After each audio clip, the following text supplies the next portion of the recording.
ተመልካቾች በዛሬ ኢትዮ ቢዝነስ ፕሮግራማችን ከዜና ባሻገር በባለሙያ ትንታኔ የምናሰጥበት ጉዳይ ላይ ደርሰናል።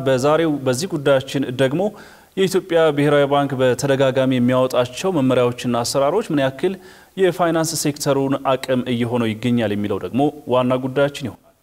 በተለይ ደግሞ ከማክሮ ኢኮኖሚ ማሻሻያ በኋላ እነዚህ የፋይናንስ ሴክተሮች ላይ ምን ያህል ለውጦች ተገኝተዋል? የኢትዮጵያ ባንኮችስ አሁን ያሉበት ደረጃ ምን ይመስላል? በቀጣይስ ምን አይነት ስራዎችን መስራት አለባቸው በሚለው ዙሪያ እንዲሁም ደግሞ የተለያዩ ሀሳቦችን ጨምረን ከባለሙያ ጋር ቆይታ አድርገናል። እሱን ተከታትለን እንምጣ። ጤና ይስጥልን ክቡራትና ክቡራን እንዴት አላችሁ? ከዜና ባሻገር መሰናዷችን ተጀምሯል። በዚህ ፕሮግራማችን እንግዲህ የተለያዩ ርዕሰ ጉዳዮችን እናነሳለን። በፋይናንስ፣ በቢዝነስ፣ በንግድና አጠቃላይ በኢኮኖሚ ጉዳዮች ላይ ወቅታዊ ሀሳቦችን እያነሳን ቆይታ እናደርጋለን። የዘርፉ ባለሙያዎችን እየጋበዝን የተቋማት የሥራ ኃላፊዎችን እዚህ እየጠራን ወደ እናንተ እናደርሳለን። ትንታኔና ማብራሪያ እንዲሁም ግልጽነት በሚፈልጉ ጉዳዮች ላይ ቆይታ እናደርጋለን። በዛሬ ከዜና ባሻገር መሰናዷችንም የኢትዮጵያ የፋይናንስ ሴክተሩን በተለይም ደግሞ የባንክ ዘርፉን ቆይታ የምናደርግበት ይሆናል። በዚህ ጉዳይ ላይ ሰፋ ያለ ማብራሪያ የሚሰጡን ደግሞ ዶክተር አብዱል መናን መሐመድ ናቸው። የኢትዮጵያ የፋይናንስ ሴክተርን በቅርበት በመከታተል ትንታኔና ማብራሪያ እንዲሁም ጥናታዊ ስራዎችን በማቅረብ ይታወቃሉ። ዶክተር እንግዳችን ስለሆኑ ከልብ እናመሰግናለን። እኔም ከልብ አመሰግናለሁ ስለጋበዛችኝ። መልካም እንግዲህ የኢትዮጵያ የባንክ ሴክተር ምናልባት ከሰሞኑ ሰፋ ያሉ ሪፖርቶችን እየተመለከት ነው። በርከት ያሉ ባንኮችም አመታዊ አፈጻጸማቸውን እያቀረቡ ይገኛሉ። እንግዲህ እንደምንታዘበው በርካታ ባንኮች አመቱን በስኬት በውጤታማነት እንዳጠናቀቁም እያየን እንገኛለን። አጠቃላይ ግን የኢትዮጵያ ብሔራዊ ባንክ የባንክ ሴክተሩን የሚቆጣጠረው የበላይ አካል ተከታታይነት ያላቸው መመሪያዎችና አሰራሮችን ሲያወጣ ነበር። እንግዲህ የብሔራዊ ባንክ መመሪያዎችና አሰራሮች ለፋይናንስ ሴክተሩ ምን ያክል አግዘዋል ማለት እንችላለን? መነሻችን ይሄን አርክ። በጣም ጥሩ። ፋይናንሻል ሴክተር ሪፎርም ብንለው በጣም የተሻለ ይመስለኛልና ሴክተሩን ማስተካከል ማለት ነው። ለ15 ዓመት የተከተልነው የኢኮኖሚክ ፖሊሲ ያው ፋይናንሱንም ስለሚመለከት ተግዳሮት ገጥሞታል። የዕዳ መከማቸት፣ የውጭ ምንዛሪ ተመን በገበያና በብላክ ማርኬት ወይም በትይዩ ገበያ ልዩነት ሰፊ የሆነ መምጣት፣ ከፍተኛ የሆነ በመንግስት ባንኮች ጋር የተበላሸ ብድር መጠራቀም፣ እነዚህ የተመለከቱ ሌሎች ሰፊ የሆኑ ችግሮች ነበሩበት ፋይናንስ ሴክተሩና ይሄ ፋይናንስ ሴክተሩ ማስተካከል አስፈላጊ ነው። እንደ አጠቃላይ እንደ ኢኮኖሚክ ሪፎርም አንድ እንትን ሆኖ ማለት ነው ፒላር ሆኖ አንድ ዘርፍ ሆኖ መስተካከል ስለነበረበት ብሔራዊ ባንክ ሰፊ ማሻሻያ እያካሄደ ነው። አንድ እንደ ተቋም የፋይናንሻል ሴክተር ሪፎርም ስታካሄድ ብሔራዊ ባንክ ለዛ እንዲመጥን ማድረግ ያስፈልጋል።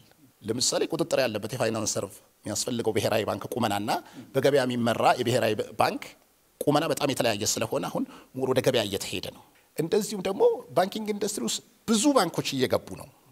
አዳዲስ እየተቀላቀሉ ቁጥራቸው እየመጣ በጨመረ ቁጥር ደግሞ የመቆጣጠር አቅምህን መቆጣጠር ሳይሆን ስርዓት ማስያዝ ይሻላል። መቆጣጠር ትንሽ እንትኑ ደስ አይልም ቃሉ የለም።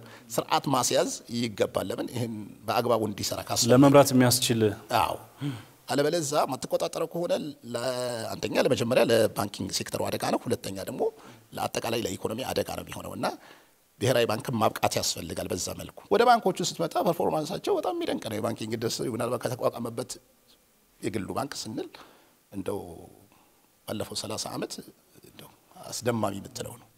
በቁጥርም በትርፋማነትም እንደው የከሰረ ባንክ እኮ የተዘጋ የለም። ከስሮ የተዘጋ ባንክ አናውቅ። እንደው አትራፊ ሴክተር ይባላል። በጣም አትራፊ ከሚባለው ሴክተር ነው። መቼስ እንደ በፊቱ አመርቂ ባይሆንም ሁሉም ባንኮች እኩል አትራፊ ባይሆኑም አሁን ብዙ ጊዜ ሰዎችን የሚያሳስተው ይታወቃል። ትልልቅ ባንኮች በጣም አትራፊ ናቸው። በጣም ትንንሾቹ ደግሞ እንደዛ አይደሉም። ግን ከጨዋታ ሲወጣ ብዙም አናስተውልም። እሱም ይደንቀለው አጠቃላይና ተስፋ እናደርጋለን ወደፊቱም እንደዚህ እንዲቀጥል። ያው ምናልባት ቀደም ሳነሳ እንደነበረው በተለይ በዚህ አመት ብሔራዊ ባንክ ሰፋ ያሉ መመሪያዎችን ሲያወጣ ነበር። ምናልባት ያው የማክሮ ኢኮኖሚ ማሻሻያውም ራሱን የቻለ በስፋት የሚታይ ጉዳይ ቢሆንም የሪፎርሙ አካል ነው አይደለ? እነዚህ ሪፎርሞች ባንኮችን ምን ያክል አቅም ፈጥሮላቸዋል፣ ምን ያክልስ አቅም አሳጥቷቸዋል ማለት እንችላለን? እንደው ሪፎርሙና የባንክ ሴክተሩ ምን ያክል የተጣጣመ ነው ማለት እንችላለን? ትክክል አየህ። ዋና የሪፎርሙ ዓላማ ገበያ ውስጥ የነበረውን ጣልቃ ገብነት የመንግስትን ማውጣት ነው። ጣልቃ ስትገባ ብዙ ተያያዥ ችግሮች ይዞ ይመጣል። ጣልቃ መግባት ጣልቃ ሲገባ ለረጅም ዘመን ጣልቃ ስትገባ ኖረህ በአንድ ጊዜ አወጣለሁ ብትል ለብዙ ተቋማት መክሰር ላይ ያመጣ ይችላል። ሂደት ይፈልጋልና አሁን ሪፎርሙ ከዛ የመውጣት ጉዳይ ነው። አሁን በሚወጣበት ሰዓት ባንኮቹን ለአደጋ እንዳያጋልጥ ቀላሉ ምሳሌ ለኛረ የውጭ ምንዛሬ ስርዓቱ ነው። የውጭ ምንዛሬ ማሳያው አንደኛው ጥሩ ማሳያ እሱ ነው። ለምሳሌ የውጭ ምንዛሬ ዕዳ ያለባቸው ባንኮች ካሉ አስበዋል በ58 ብር የነበረው ዕዳ በአንድ ማሻሻው ስታረግ የዶላር ተመኑ በከፍተኛ ሁኔታ ሲያድግ ለከፍተኛ ዕዳ ያጋልጣል። ለምን የሚገዙት ዕዳቸውን ለመክፈል በ100 ብር ሊገዙ ነው ማለት ነው ዶላር። ለከፍተኛ አደጋ ስለሚያጋልጥ ባንኮቹን በጥንቃቄ ነው የምትወጣው። አብርሃም እያየህ ነው ከስር ከስርም እያየህ ነው የቱ ባንክ ለዚህ የተጋለጠ ነው የሚለው ጉዳይ። የወለድ ተመንም ላይ እንደዚሁ ማስተካከያ ተደርጓል። የወለድ ተመን እንደው ብዙ ሰው ማያስተውለው ነው እንጂ የወለድ ተመንም ላይ ነው የትሬጀሪ ቢል ወለድ በጣም የትሬጀሪ ቢል ድሮ እኮ መንግስት በ2 እና በ3 በመቶ ነበር የሚበደረው። ዛሬ እኮ በ15 በመቶ ነው የሚበደረው መንግስት። ለመንግስት ከፍተኛ ዕዳ ይዞ ይመጣል። አየህ በ2 በመቶ መበደርና በ15 በመቶ መበደር። ስለዚህ መንግስት ራሱ ቡኩን ማየት አለበት። ይሄ ነገር እንዴት ነው የለም አጠቃላይ ይሄን ወጪ እንዴት ነው የሚሸፍነው ገበያውን እያየ ቀስ እየተባለ መንግስትና በጥንቃቄ ነው የሚወጣውና ጊዜ ይፈልጋል ለባንኮቹ እና ዋና ዓላማው እንዳልኩ የነበረው ጣልቃ ገብነትን ስታወጣ ባንኮቹ ችግር ውስጥ እንዳይወድቁ። ሌላ ደግሞ ምሳሌ ላቀርብልህ። በመንግስት ባንክና በመንግስት መካከል ያለው ግንኙነት ምን መሆን አለበት? መንግስት እንደ መንግስት ባንክን እንደ ተቋም ስታይ ለምን የመንግስት ተቋም ዋና ለምሳሌ ንግድ ባንክ ዋና ለመንግስት የልማት ድርጅቶች ነው ብድር ይሰጥ የነበረው ፋይናንስ የሚያደርገው ለምን የመንግስት የልማት ድርጅቶች ለኢኮኖሚ ስትራቴጂክ ናቸው ተብለው ስለሚታሰብ በሁለቱ መካከል የሚኖረው ግንኙነትን መጠንቀቅ አለበት። ዝም ብሎ ነገሮች ልቅ ከተደረጉም የመንግስት የልማት ድርጅቶች ተበድረው አንከፍልም ቢሉ የህዝብ ገንዘብ ነው ችግር ላይ የሚወድቀው። አክቹአሊ ይሄ ነው የሆነው አየህ። ስለዚህ በመንግስት ባንክና በመንግስት ባንክ የገጠመው ተግዳሮት ከዚህ ነው። በጣም ጥሩ። ምናልባት ከሰሞኑ የብሔራዊ ባንክ የገንዘብ ፖሊሲ ሪፖርት ኮሚቴው ሪፖርት አውጥቷል። ኮሚቴው ሪፖርት ካረገው ውስጥ አንዱ የብድር ገደብ ከ18 ወደ 24 ከፍ እንዲል ወስኗል። በእርግጥ በርካቶች ይነሳል የሚል ተስፋ ነበራቸው አይደለ? እስኪ ምናልባት ወደ 24 ማድረጉን በ6 በመቶ ከፍ ማለቱም ቀላል አይመስለኝም። እንደው ይሄን ተከትሎ ሊመጡ የሚችሉ ውጤቶችና ሊደረጉ ስለሚገባቸው ቅድመ ዝግጅቶች እናንሳ። ገደቡ የተጣለው 2 ዓመት ከምናምን ነው። 2 ዓመት ከ2 ወር አካባቢ በኦገስት 2023 ነው የተጣለው። 14 ተደረገ። በግማሽ ነው ያወረደው ብሔራዊ ባንክን። ያም የሆነበት ምክንያት በጣም ብድር በከፍተኛ ሁኔታ እያደገ መጣና ኢኮኖሚ ውስጥ ከፍተኛ የሆነ ገንዘብ እየተሰራጨ የዋጋ ግሽበት እያስከተለ ስለመጣ ነው ምክንያቱ። የዋጋ ግሽበት በጣም መውረድ ሲጀምር ይሄን ነገር መተውና ሌላ ዘዴዎች አለ። ኦፕን ማርኬት ኦፕሬሽን ይሉታል። ገበያ መር ዘዴ ብሔራዊ ባንክ ኦሬዲ ጀምሮታል። አብሮ ከስር ያንን ዘዴ ጀምሮታል። ብድር በከፍተኛ ሁኔታ እንዳያድግ መቆጣጠሪያ ሌላ የገበያ ዘዴ ጀምሮታል። ከስሩ ሁለቱን አብሮ እያስኬደ ነበር። ዋጋ ግሽበቱ ምን ጠበቀው ያህል ባይሆንም መውረድ ጀምሯል። ብሔራዊ ባንክ በሂደት ነው ማንሳት የፈለገው። ለምን በሂደት ማንሳቱ ነው የሚሻለው። አንዴ ከማንሳቱ ለምን መሰለህ ችግሩም ወደ 18 ተገባ አምና ታህሳስ ላይ አይደለም ከ14 በመቶ ወደ 18 ትንሽ ከፍ አደረገው ብሔራዊ ባንክ። ባንኮቹ ትንሽ አሁን የማበደር አቅማቸውም ጨመረ። ትክክል ነው። ገደብ መኖሩ ብዙ የኢኮኖሚ እንቅስቃሴን አዳክሞ ነበር ለፈለክ ብድር ስለማታገኝ። አሁንም ብዙ ሰው ተስፋ አድርጎ ነበር አሁን ፉሊ ይነሳል ተብሎ። ብሔራዊ ባንክ የኔ ግምትን ነው ማስቀመጥልህ። ለምን መሰለህ በአጠቃላይ ያላነሳበት ምክንያት ባንኮች አካባቢ ከፍተኛ የሆነ ብድር ፍላጎት አለ። አንዴ ስታነሳው ከፍተኛ የሆነ ፍላጎት ስለሚኖር በከፍተኛ ሁኔታ ብድር ሊለቁረውና የተፈራው ዋጋ ግሽበት ተመልሶ ሊመጣ ይችላል። በአንዴ በተለቀው በከፍተኛ ሁኔታ ብድር ሊያድግ ይችላል። ገበያው ይረበሻል። ምንም አትጠራጥሩ ዋጋ ግሽበት ይዞብህ ይመጣል። ብሔራዊ ባንክ የፈለገው በስቴጅ ቀስ እያለ የለም ቀስ እያለና በዚህ በኩል ደግሞ ሌላኛውን ዘዴ እያጠናከርክ የለም የገበያ መር ዘዴውን ኦፕን ማርኬት ኦፕሬሽን ይሉታል። ከባንኮች ገንዘብ የመውሰጃ ዘዴ አለ። ይበደራቸዋል ብሔራዊ ባንክ እንደው ቀላሉ ዘዴ ብሔራዊ ባንክ ከባንኮቹ መበደርና የማበደር አቅማቸውን በዚህ በኩል የለም ከፍተኛ ወለድ እየሰጠ ነው። 15 በመቶ ይሰጣቸዋል። ቀስ እያለ ከዚህ ወስደዋልና በዚህ በኩል እየለቀቃቸው ይሄ ጥሩ ዘዴ ነው። የሚቀጥለው ላይ ምናልባት ሊያነሳው ይችላል። ገምግሙ አይቶ አጠቃላይ ኢኮኖሚ ሁኔታ አይቶ አያሰጋም የዋጋ ግሽበት ሊመጣ አይችልም የሚል ድምዳሜ ላይ ከደረሰ የሚቀጥለው ሊነሳ ይችላል። ግን 6 በመቶም ቀላል አይደለም፣ ትልቅ ነው። ብሔራዊ ባንክ ይፋ ካደረጋቸው ጉዳዮች አንዱ የእርስ በርስ የመበዳደር አይደለ? ባንኮች ይሄ የሊኩዊዲቲ እጥረቱንም ለመፍታት አጠቃላይ ጤናማ የሆነ የፋይናንስ እንቅስቃሴ እንዲኖር ለማስቻል መኒ ማርኬት የሚሉት ማለት ነው ወደ 1 ትሪሊየን ብር አካባቢ ከዛም በላይ የሚሆን የእርስ በርስ የመበዳደር የመገበያየት አቅም ተደርሷልና ይሄ ራሱ ሌላ ለባንኮች ተጨማሪ አቅም ይመስለኛል። በጣም ጥሩ ነው። ይሄ አሁን ለእንትን ነው ይኸውልህ ሪዘርቭ ማሟላት ብሔራዊ ባንክ ያለብህ መጠን አለ ይጠበቅብሃል። መጠባበቂያ ገንዘብ ማለት ነው።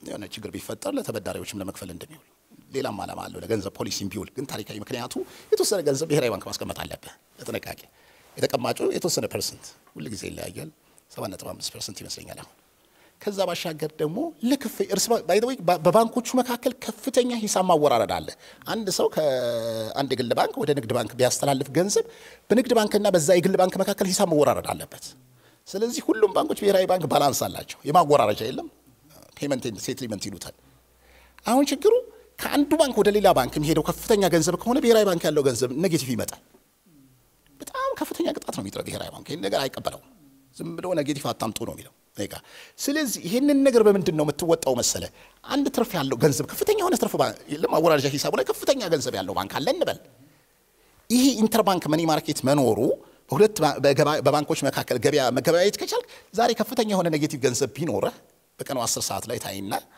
ያው ተለቆስትሪ ናቸው ላይ ታይና ትርፍ ካለው ባንክ ለ24 ሰዓትም ልትበደረው ትችላለህ ተደራደርና ወለድ ትበደረዋለህ ስለዚህ ብሔራዊ ባንክ አንተ ፖዚቲቭ ባላንስ ይመጣል እዳህን ትከፍላለህ ይሄ በጣም የባንክ የክፍያ ስርዓቱን እንዴት እንደሚያሳልጥ አለበለዚያ ግን ይሄ ገበያ ባይኖር ኖሮ ቆይ ከየት ታመጣለህ ከፍተኛ ሆነ ይገጥማችሁ የነበሩ በተደጋጋሚ ቅሬታዎች ከፍተኛ ቅጣት ነበር የብሔራዊ ባንክ ይሄን አክሰፕት አያደርግም ብሔራዊ ባንክ ስለዚህ አሁን ሰፊ ሆነ ዝርዝር መመሪያ ወጥቶበት ይሄ ወደ ተግባር ተገብቷል ፕላስ ቴክኖሎጂውም አለ አጋዥ ነው በጣም ፈጣን ነው ቴክኖሎጂው ክፍያው ለማወራረድ በጣም እና ቴክኖሎጂው መኖሩ መመሪያው መኖሩ ባንኮቹ መበረታታታቸው ይሄ ገበያ የክፍያ ስርዓቱ ላይ እንዲቀልጣፋ እንደሚያደርግ እርስዎ ለኢትዮጵያ የፋይናንስ ሴክተር ካለው ቅርበትና የገመገሙም ከሚያሳዩት መረጃ አኳያ ምናልባት በቀጣይ የኢትዮጵያ የፋይናንስ ሴክተር በተለይም ባንኮች ምን የቤት ስራ ይጠብቃቸዋል አሁን ቅድም ያነሳዋቸው መልካም ነገሮች አሉ ከዚህ ባለፈ ደግሞ ቀሪ ትኩረት የሚሹ ሐሳቦች ያሉ ይመስለኛልና ምን ላይ ማተኮር አለባቸው ማለት እንችላለን